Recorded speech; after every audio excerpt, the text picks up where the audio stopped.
नमस्कार, सुस्वागतम आप सभी का इस YouTube चैनल पर। मैं पवन कुमार आज आपको हरियाणा पंचायती राज के बारे में विस्तार से बताऊंगा, समझाऊंगा और जितने भी एग्जाम के अंदर क्वेश्चन आए हुए हैं पहले उन पर डिस्कस करेंगे और जो भी इम्पोर्टेंट होगा क्वेश्चन पंचायती राज के उन सभी पर डिस्कस करेंगे।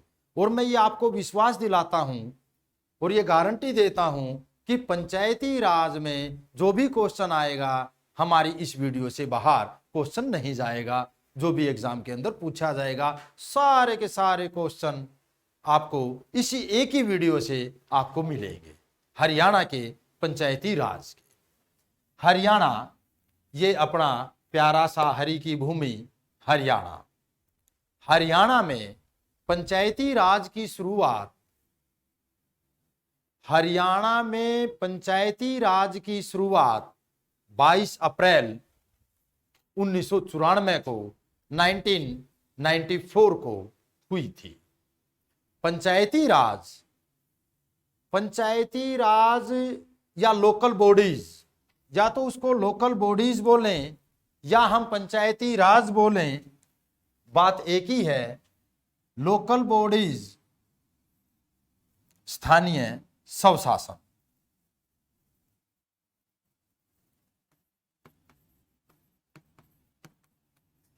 स्थानीय स्वशासन, इसको हम इंग्लिश में लोकल बॉडीज बोलते हैं। स्थानीय स्वशासन को दो पार्टों में बांटा, या तो लोग गांव में निवास करते हैं या लोग शहरों में निवास करते हैं। तो ग्रामीण लेवल पर, ग्रामीण स्तर, ग्रामीण लेवल और शहरी लेवल, शहरी स्तर। तो ग्रामीण लेवल पर जो शासन की सबसे छोटी इकाई है, शासन का सबसे छोटा रूप है, उसे ही तो बोलते हैं पंचायती राज। पंचायती राज। और शहरी लेवल पर छोटे कस्बों में, शहरों में, मेट्रो सिटी में जो भी स्थानीय लेवल का प्रशासन है, स्थानीय लेवल पर सबसे छोटी शासन की इकाई है, उसे हम बोलते हैं नगर निकाय। नगर निकाय इंग्लिश में बोलते हैं म्युनिसिपल कॉरपोरेशन। अब एक व्यवस्था बताता हूं मैं आपको। स्थानीय स्वशासन की शुरुआत ऋग्वैदिक पीरियड में हुई थी और ऋग्वैदिक पीरियड के बाद जैसे जैसे समय बीतता चला गया, वैसे वैसे समय के अकॉर्डिंग इस लोकल बॉडीज में चेंज आता चला गया। और जो लोकल बॉडीज में चेंज आया, उसके बाद साउथ में चोल पीरियड में लोकल बॉडीज की शुरुआत हुई। और उसके बाद लोकल बॉडीज की शुरुआत लॉर्ड रिपन के टाइम पीरियड में, जब ब्रिटिश का शासन था भारत में, लॉर्ड रिपन के टाइम पीरियड में जो भारत के वायसराय थे, उस लॉर्ड रिपन के टाइम पीरियड में पंचायती राज की या लोकल बॉडीज की या स्थानीय स्वशासन की शुरुआत हुई थी। और जो स्थानीय स्वशासन की शुरुआत हुई, तो शासन को ऋग्वैदिक पीरियड में भी 3 पार्टों में बटा था और अकॉर्डिंग टू टाइम के ये कभी 2 पार्टों में, कभी 3 पार्टों में, कभी 2 पार्टों में, कभी 1 पार्ट में, इस तरह से ये बढ़ता चला गया। लेकिन हमने पढ़ना कहां से है? एग्जामिनर क्वेश्चन कहां से पुटअप करेगा आप लोगों से? एग्जामिनर क्वेश्चन पुटअप करेगा जब पंचायती राज को इंडियन कॉन्स्टिट्यूशन में इंक्लूड किया गया, शामिल किया गया, तब से हम पंचायती राज के रूल रेगुलेशनों को पढ़ते हैं।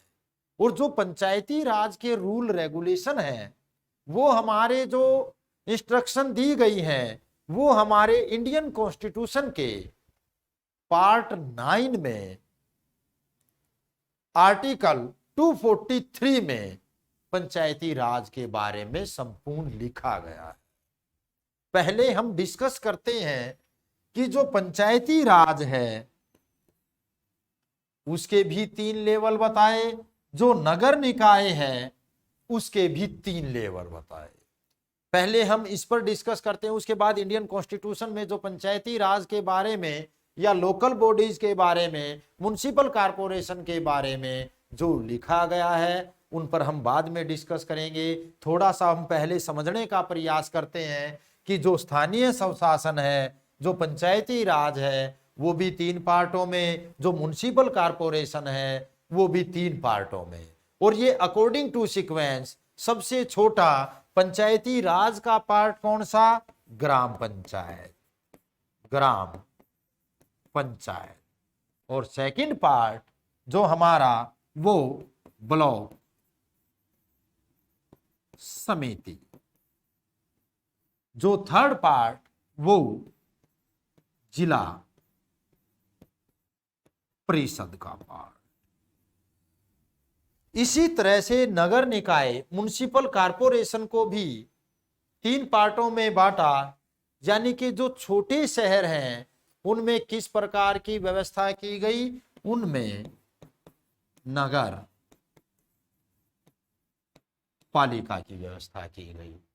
और जो उससे बड़े शहर हैं उनमें किस प्रकार की व्यवस्था की गई, नगर परिषद की व्यवस्था की गई।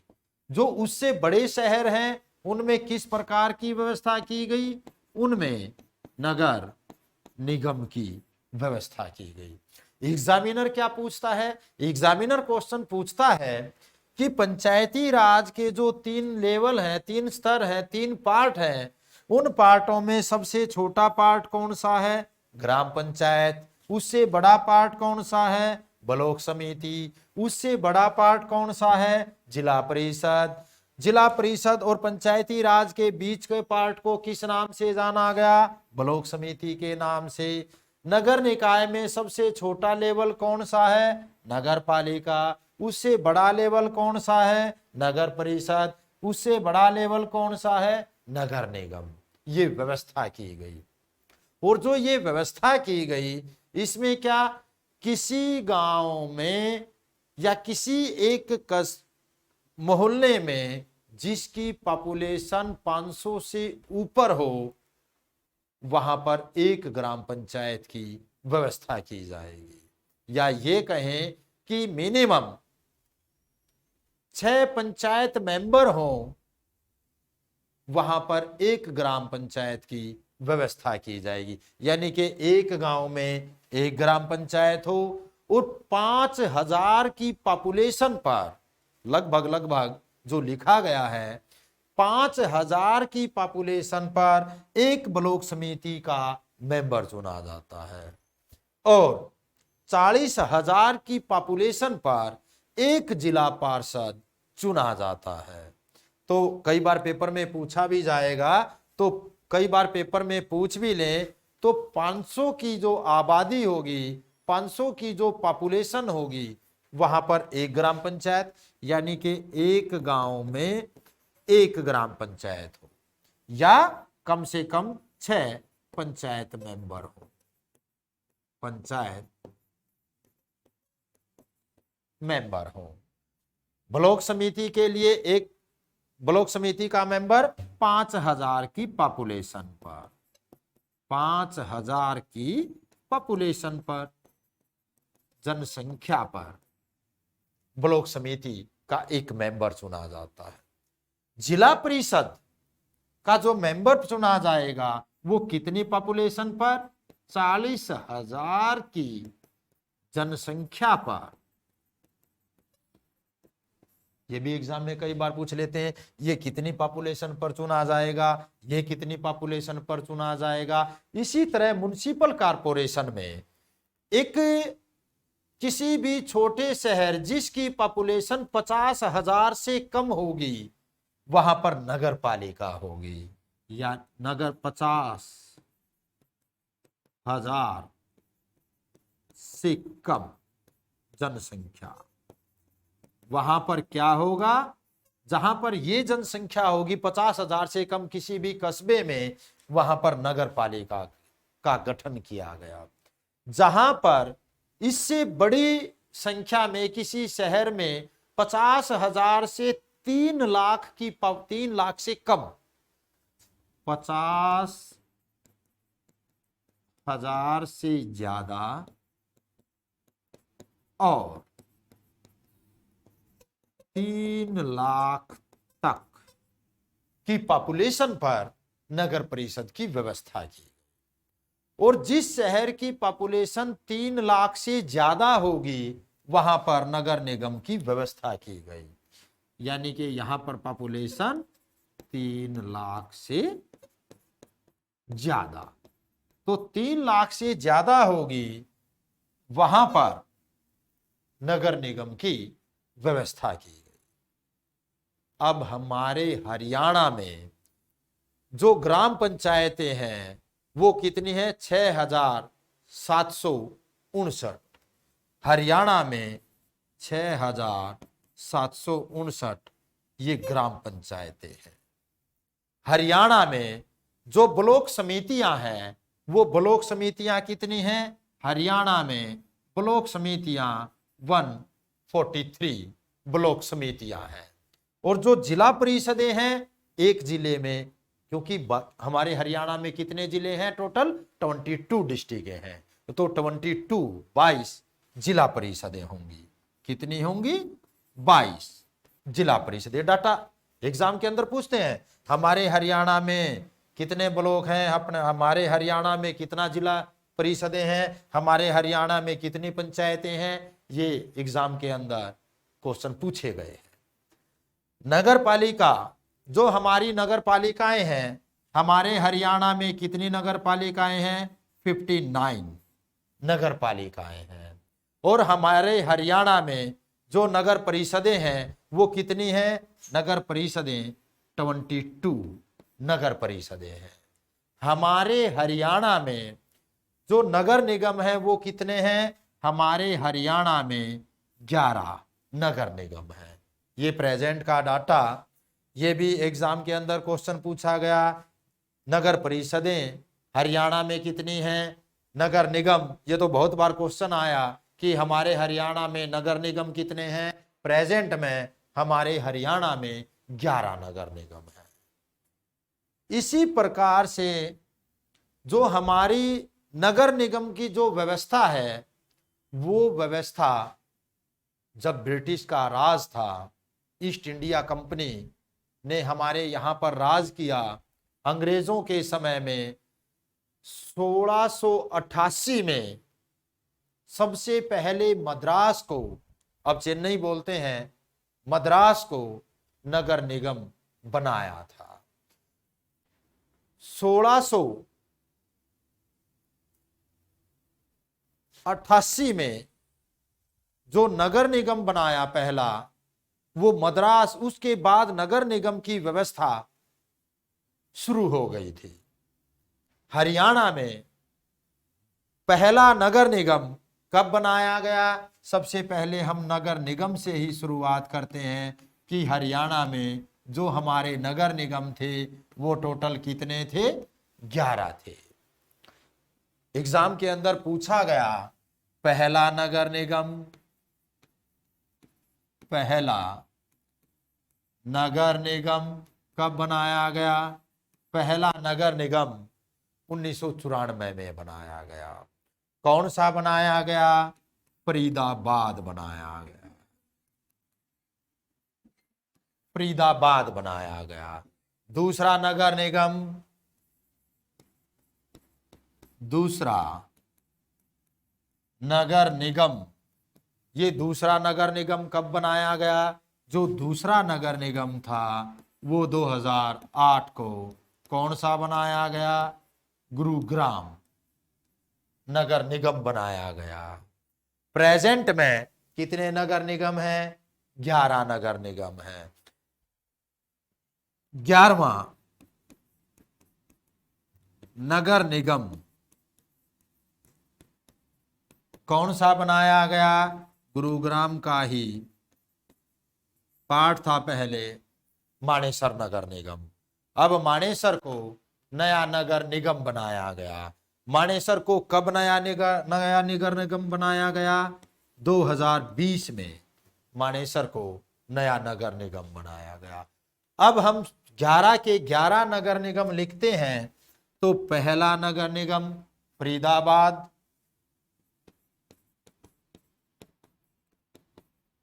सेकंड नगर निगम गुरुग्राम, थर्ड नगर निगम पंचकुला, फोर्थ नगर निगम अंबाला, पांचवा नगर निगम करनाल,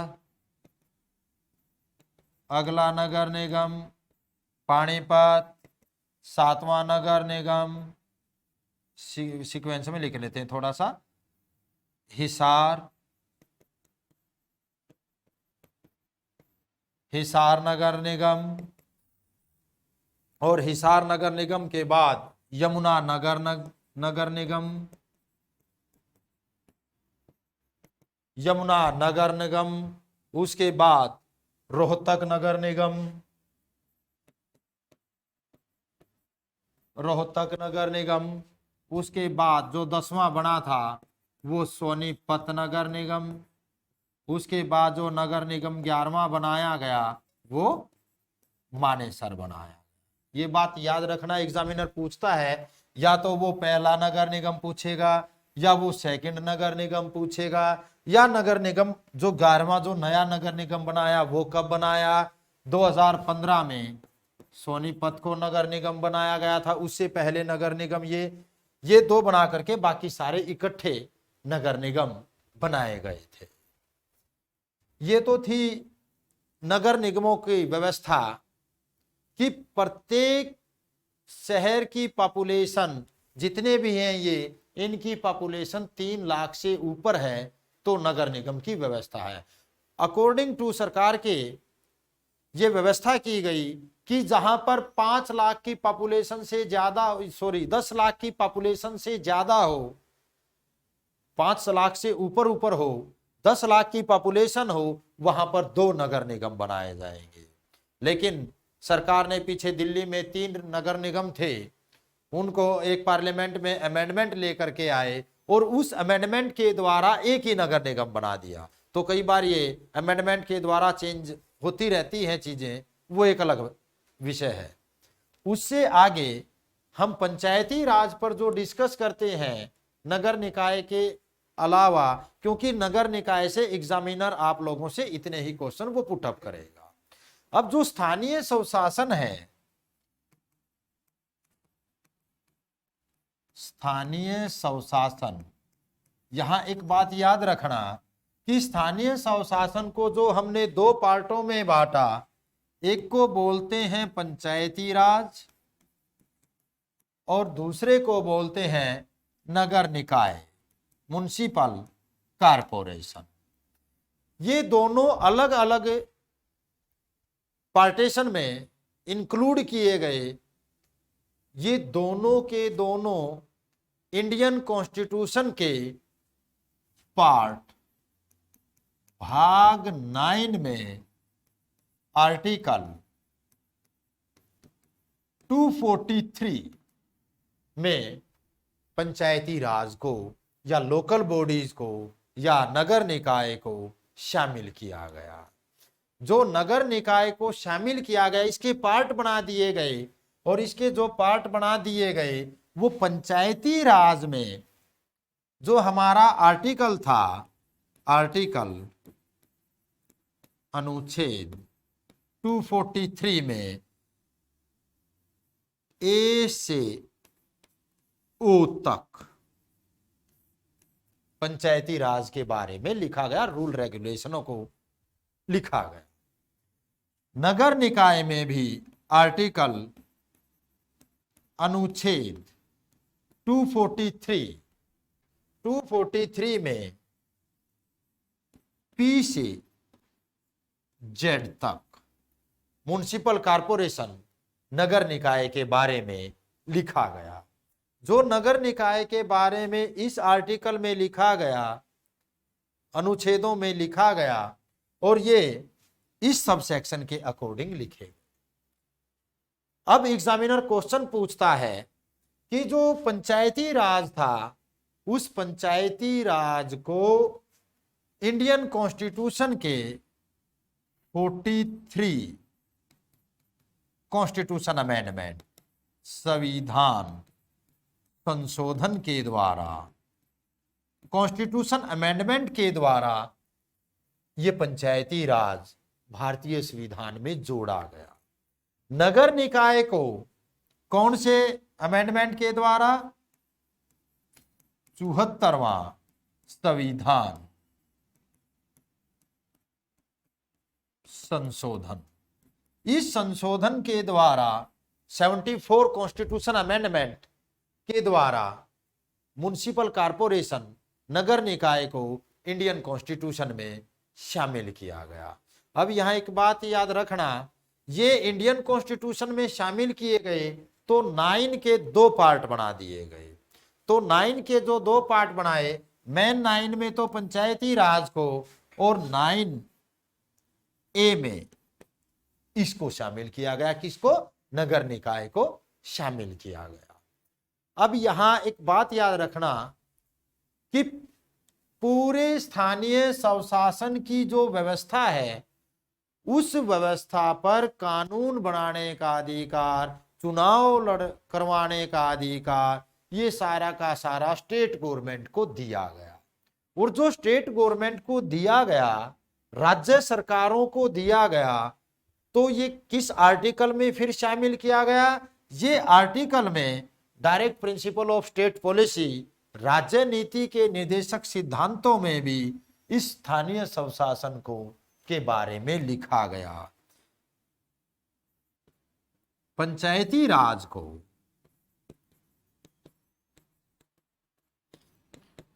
पंचायती राज के गठन का प्रावधान यानी कि प्रोसीजर, ये किस आर्टिकल में? आर्टिकल, ये बहुत बार एग्जाम के अंदर आया, आर्टिकल 40 में लिखा गया। क्यों लिखा गया आर्टिकल 40 में?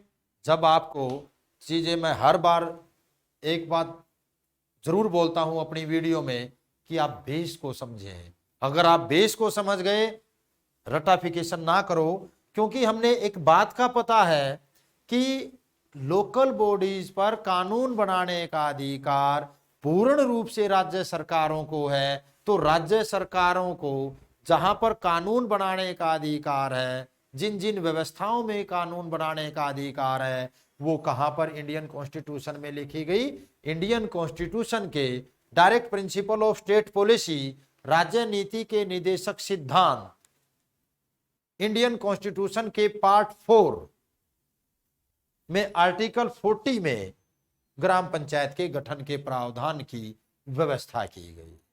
हमें एक बात याद रखनी है कि पंचायती राज के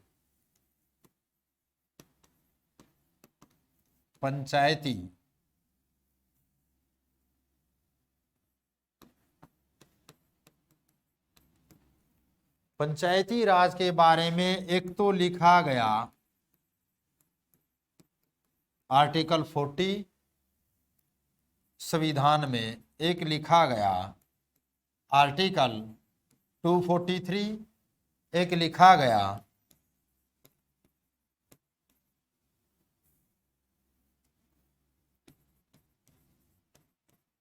शेड्यूल अनुसूची 11वीं में, और नगर निकाय को अनुसूची 12वीं में। यानी कि इस लोकल बॉडीज के बारे में, इस नगर निकाय के बारे में, पंचायती राज के बारे में 3 जगह इंडियन कॉन्स्टिट्यूशन में लिखा गया। किस किस प्रकार से कैसे लिखा गया, ये मैं आपको आज बताता हूं। बाकी मेरी जो पॉलिटी के बेस पर पंचायती राज की जो नेक्स्ट वीडियो कभी आएगी, तो उस नेक्स्ट वीडियो में मैं संपूर्ण पंचायती राज के बारे में, जो सेंट्रल लेवल पर हमारे इंडियन कॉन्स्टिट्यूशन के 43 कॉन्स्टिट्यूशन अमेंडमेंट, 74 कॉन्स्टिट्यूशन अमेंडमेंट, इन अमेंडमेंटों को मैं विस्तार से आप लोगों को बताऊंगा। लेकिन यहां पर मैं आपको इतना ही बताता हूं कि आर्टिकल 40 में क्यों लिखा गया, क्योंकि कानून बनाने का अधिकार पंचायती राज में किसे दिया गया, राज्य सरकारों को। कानून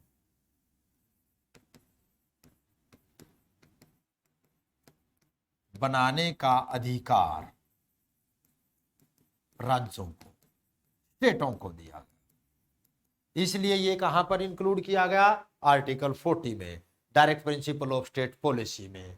आर्टिकल 243 में, आर्टिकल 243 में संपूर्ण व्यवस्था, इसके सारे के सारे टर्म कंडीशन रूल रेगुलेशन कहां पर लिखे गए, आर्टिकल 43 में लिखे गए।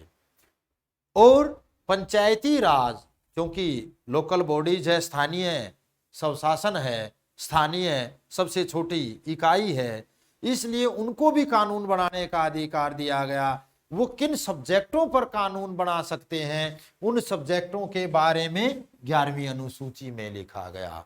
तो पंचायती राज में जो 11वीं अनुसूची है, उसके अकॉर्डिंग पंचायती राज कितने सब्जेक्टों पर कानून बना सकता है, वो 29 सब्जेक्टों पर कानून बना सकता है। और म्युनिसिपल कॉर्पोरेशन, नगर निकाय की जो व्यवस्था है, वो शेड्यूल या अनुसूची 12वीं में कितने सब्जेक्टों पर कानून बना सकती है, वो 18 विषयों पर, 18 सब्जेक्टों पर कानून बना सकते हैं। तो एग्जामिनर जब भी पूछेगा तो हमें एक बात याद रखनी है, 3 जगह पंचायती राज इंडियन कॉन्स्टिट्यूशन में है। कहां कहां, आर्टिकल 40, आर्टिकल 243 और हमारे शेड्यूल जो अनुसूची है वो 11th शेड्यूल 11वीं अनुसूची में पंचायती राज के बारे में लिखा गया है। जो हमने वहां दिखाया, आप लोगों को बताया कि जो 73वां 74वां कॉन्स्टिट्यूशन अमेंडमेंट हुआ था, संविधान संशोधन हुआ था, उस संशोधन के बाद ये जो संशोधन किया गया, इसके बाद इसको प्रॉपर वे में लागू किया गया। तो नगर निकाय, म्युनिसिपल को कब लागू किया गया, 1 जून 1993 को लागू किया गया। कब, 1 जून 1993 को लागू किया गया।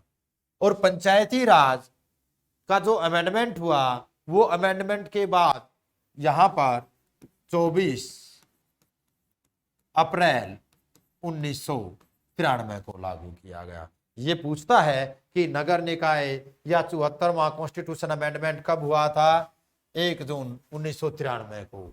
24 अप्रैल 1993 को 73वां कॉन्स्टिट्यूशन अमेंडमेंट, ये एग्जाम के अंदर पूछते हैं।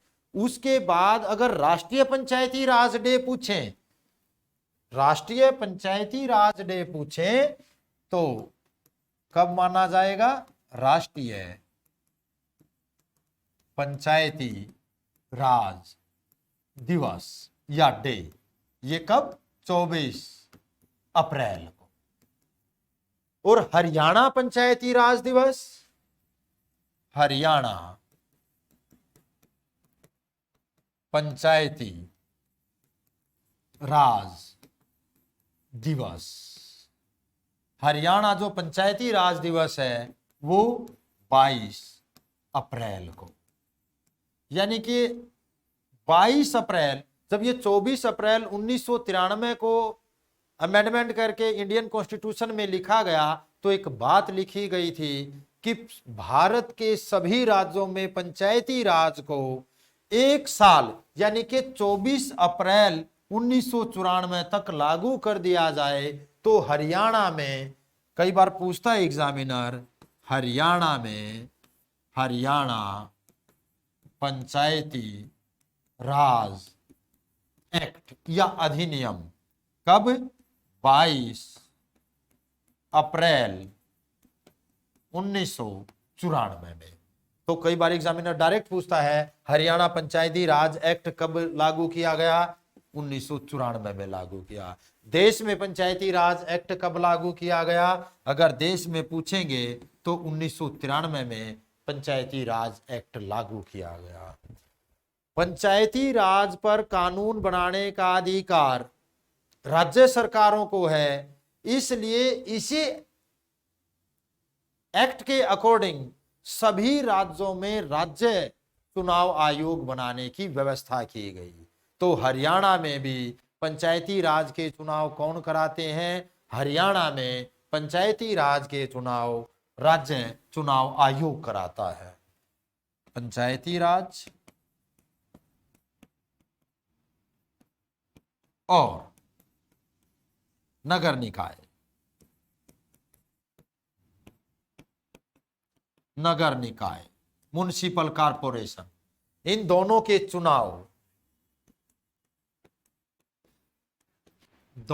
चुनाव हरियाणा राज्य चुनाव आयोग, इलेक्शन स्टेट इलेक्शन कमीशन चुनाव आयोग कराता है। सारे की सारी टर्म, रूल, रेगुलेशन, आचार संहिता सब कुछ राज्य चुनाव आयोग स्टेट इलेक्शन कमीशन संपन्न कराता है। अब पूछता है वो, जब 1994 के बाद जब हरियाणा में पंचायती राज को लागू किया गया, उससे लेकर के अब तक कितने अमेंडमेंट हुए हरियाणा पंचायती राज में? तो हरियाणा पंचायती राज में हरियाणा पंचायती राज एक्ट 1994, इसमें कितने अमेंडमेंट हुए? इसमें 2 अमेंडमेंट हुए। यानी कि हरियाणा में अब तक पंचायती राज को लेकर के 2 अमेंडमेंट हुए। पहला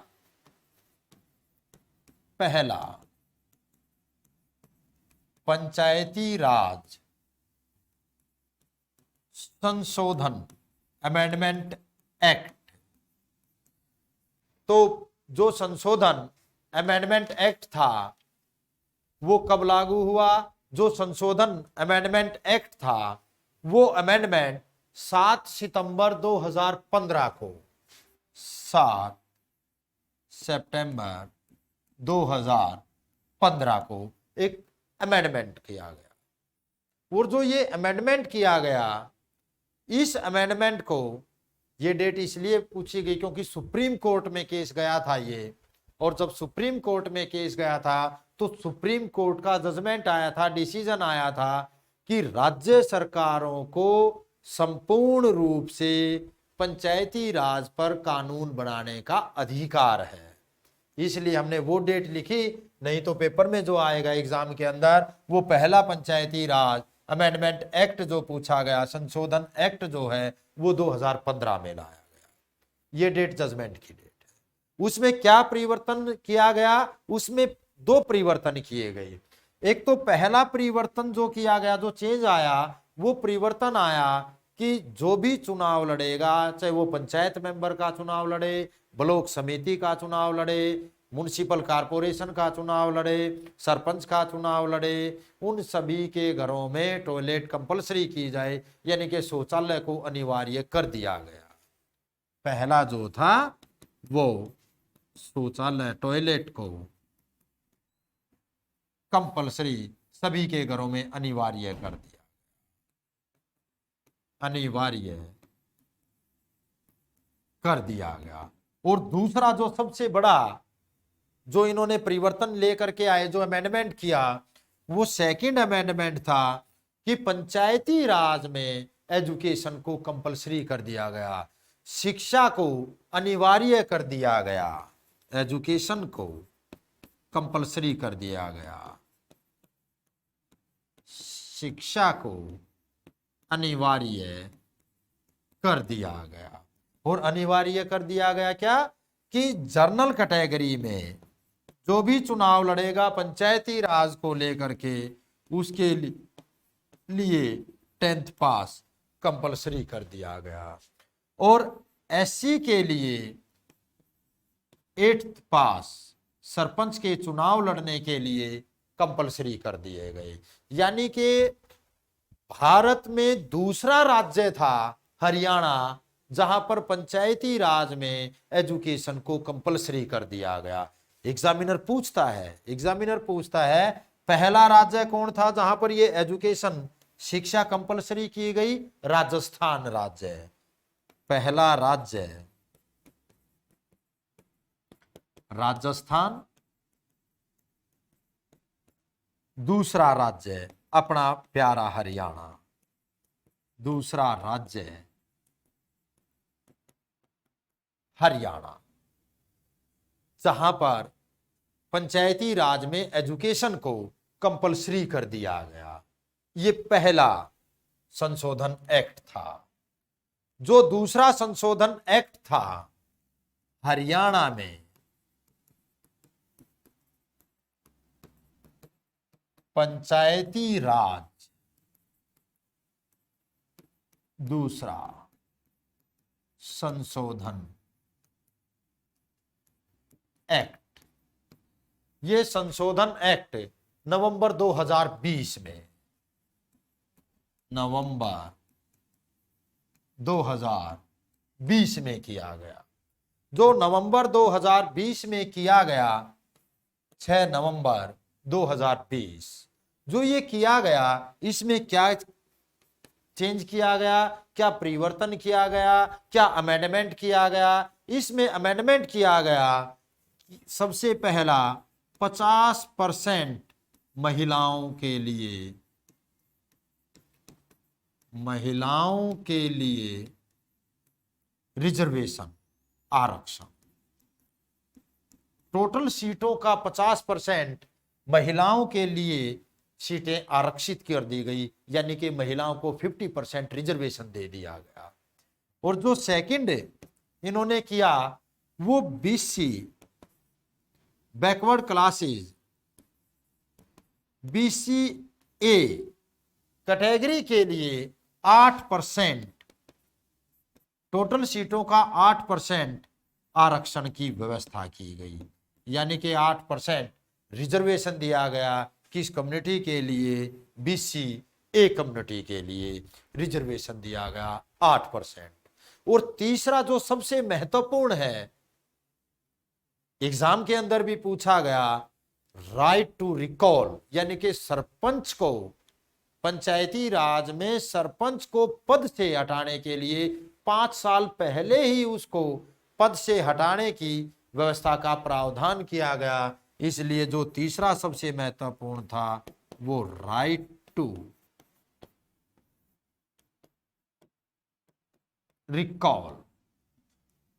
राइट टू रिकॉल का मतलब है कि सरपंच, वैसे तो पंचायती राज के लिए जो टाइम पीरियड है वो 5 साल फिक्स किया गया है, चाहे वो ग्राम पंचायत के लिए हो, चाहे वो ब्लॉक समिति के लिए हो, चाहे वो जिला परिषद के लिए हो, चाहे वो नगर पालिका के लिए हो, चाहे नगर परिषद के लिए हो, चाहे वो नगर निगम के लिए हो, सभी के लिए, यानी कि लोकल बॉडीज की सभी लेवलों पर, सभी सत्रों पर, सभी पार्टों में सबका टाइम पीरियड 5 साल फिक्स किया गया। लेकिन पंचायती राज में राइट टू रिकॉल एक्ट लाया गया।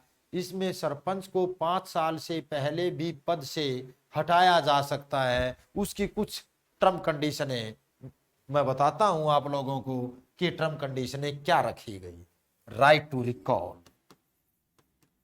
राइट टू रिकॉल, सरपंच को समय से पहले पद से हटाने की जो कंडीशनें रखी गई, वो कंडीशनें क्या थी? वो कंडीशनें थी सबसे पहले कि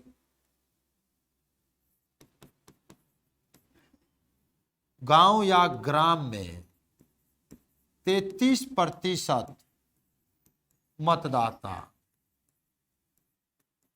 सरपंच के खिलाफ अविश्वास प्रस्ताव लेकर के आएंगे, अविश्वास प्रस्ताव लेकर के आएंगे। और एक पंचायत विभाग से संबंधित उच्च अधिकारी को वो प्रस्ताव देंगे, और जो प्रस्ताव देंगे खिलाफ अविश्वास प्रस्ताव आए, और उसके बाद ये किसको देंगे, ये बीडीओ को देंगे। और बीडीओ क्या करेगा, BDPO block development panchayat officer, वो बीडीपीओ क्योंकि उनके ब्लॉक का बीडीपीओ उच्च अधिकारी होता है, तो ये अपने बीडीपीओ को देंगे। और बीडीपीओ के देने के बाद उसमें आम सभा की मीटिंग बुलाई जाए, और जो आम सभा की मीटिंग बुलाई जाएगी, उस आम सभा की मीटिंग में मतदान के बाद 67% मतदाता सरपंच के खिलाफ वोट करेंगे, सरपंच के खिलाफ वोट करेंगे, तो उसे 5 साल से पहले पद से हटाया जा सकता है, यानी कि उसको तुरंत रिजाइन करना पड़ेगा। लेकिन इसमें टर्म कंडीशन लगाई गई, वो टर्म कंडीशन क्या लगाई गई, जब भी चुनाव होंगे 1 वर्ष तक इस तरह से राइट टू रिकॉल एक्ट नहीं लाया जाएगा सरपंच के खिलाफ। यानी कि राइट टू रिकॉल एक्ट कब, 1 साल तक राइट टू रिकॉल एक्ट नहीं लाया जा सकता, राइट टू रिकॉल एक्ट नहीं लाया जा सकता।